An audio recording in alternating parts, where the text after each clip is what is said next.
Peggy 16. What if opening up your third eye through spirituality could actually lead to something extremely dangerous?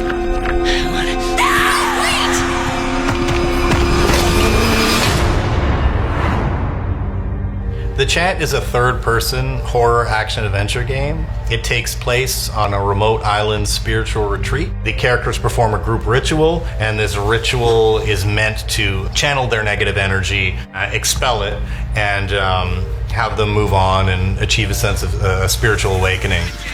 Unfortunately, the chant goes wrong, and their negative energy gets spilled across the island, and now the characters are desperately trying to survive.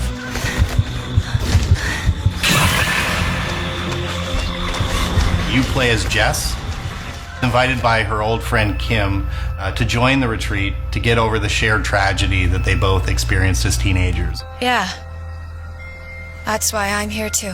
There is a sense of duality in the game because you are dealing with a remote island with little to no technology. Characters are walking around barefoot, and that kind of peaceful retreat soon turns into something that's actually quite dangerous and terrifying. Our main character has like a different emotional states. So like based on where she is and what type of situation she's in, you will see the contrast of like her emotions. She's trying to be brave, but at the same time, she's still showing her vulnerable side of it. There's like a fear in her face, like she's just on the ground and just trying to crawl away from the danger. There's a lot of storytelling you can do in the environments, and that really leads a sense of like unease when you find certain things or see a skeleton in the environment. The biggest thing that I like about horror is that sense of mystery and that sense of creative exploration.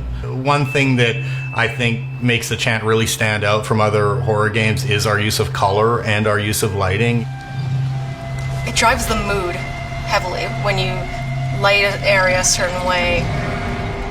My side that I'm most interested in, I really have an eye on, is lore and like story, what's happening there. And if you try to look in a little bit deeper, you can see that all these little things that foreshadow or make you think, oh, okay, something's going to happen here. I can tell.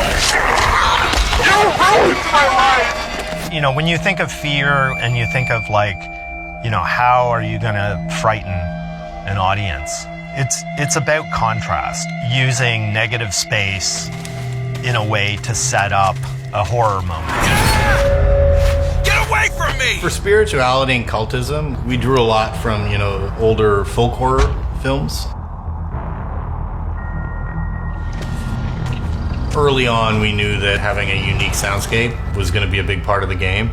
And, you know, we started exploring different avenues early on, looking at references from, you know, old movies from the 70s and early 80s. We've also done a lot of procedural audio in the game. We're trying to do this game in terms of game audio in a very detailed way. We're able to make the music a highly interactive piece in the game. With a spiritual awakening, it's like when you unlock your mind, you know, to the unknown, it's never certain what will happen. You know, all of these characters are trying to transcend something, and they soon realize what will happen when they toy with things that aren't necessarily meant to be toyed with.